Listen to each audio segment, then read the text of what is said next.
जो इस वक्त हालात हो रहे हैं, पिछले प्रेसिडेंट साहब के जो हालात थे, इस प्रेसिडेंट साहब के जो हालात हैं, आप लोगों के सामने है। मीडिया से कोई बात छुपी नहीं हुई। जो बातें पिछले प्रेसिडेंट ने कही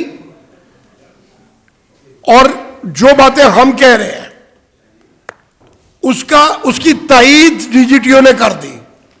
पिछले फैसले में भी, जब से इलेक्शन हुआ है उसके बाद 2 फैसले डीजीटीओ के आए हैं, दोनों फैसले इनके खिलाफ हैं। इससे साबित ये होता है कि जो इलेक्शन में जो धांधली हुई, जो फ्रॉड हुआ, जैसे एक रजीम चली थी फॉर्म 45, वो जो हुआ, वो जो हम कह रहे हैं, जो हमारा मौक़िफ़ है, प्याब फाउंडर एलबीएफ का जो मौक़िफ़ है, वो बिल्कुल दुरुस्त साबित हुआ, इस फैसले से भी, पिछले फैसले से भी।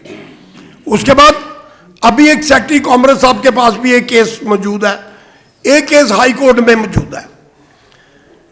मेरा मुतालबा है कि जब किसी को फाइन हो जाए, यूसुफ रजा गिलानी साहब प्राइम मिनिस्टर से सेकंडों का उनको सजा हुई थी, तो प्राइम मिनिस्टरशिप से उतर के घर चले गए थे। ये इतने बेशर्म है कि 1 लाख रुपया फाइन हुआ है, एक बंदा भी घर नहीं गया, और फिर 20 करोड़ रुपया रिजर्व होने के बावजूद ये फिर ताजरों की जेब से पैसे निकालने चल पड़े हैं। आप लोगों को याद होगा कि पहले भी हमने, एलबीएफ ने पहले भी फीसें कम कराई थी। इनकी नाअहली की वजह से चाइना एम्बेसी ने चाइना का वीजा देना बंद कर दिया। चैंबर को कोई वीजा नहीं दिया जा रहा। 900 से लेके 1200 तक वीजा लगता था एग्जीबिशन पे, ये एक वीजा नहीं लगवा पा रहे। यार कितना आप लूटोगे ताजरों को। इनकी हालत तो ये है, मीटिंग करते हैं फेडरेशन की पीसी में और बिल देते हैं 7 लाख रुपया चैंबर से।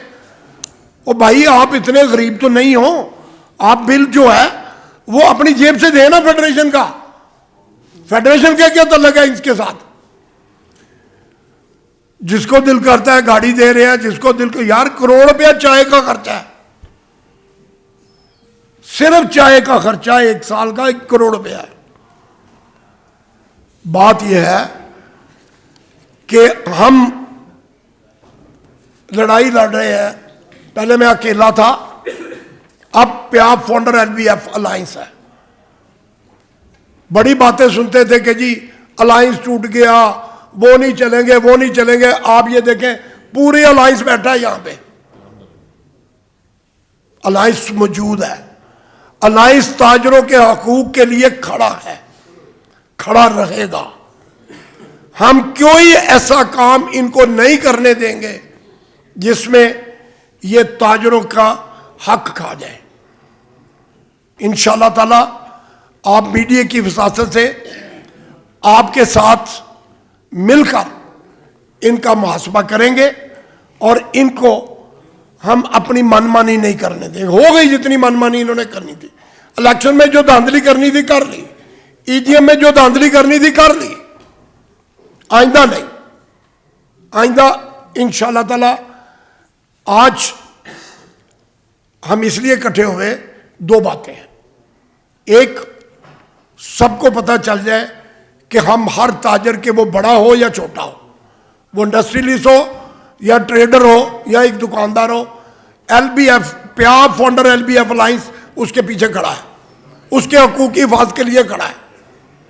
दूसरी बात, जो ये बातें हो रही थी कि जी अलायंस गया, फलाना गया, कोई अलायंस कहीं नहीं गया। आपके सामने अलायंस मौजूद है और इंशाअल्लाह ताला ये पहले से बेहतर इलेक्शन लड़ेंगे और अपनी गलतियों को दुरुस्त करेंगे और इंशाअल्लाह ताला इस दफा इलेक्शन के रिजल्ट चेंज होंगे।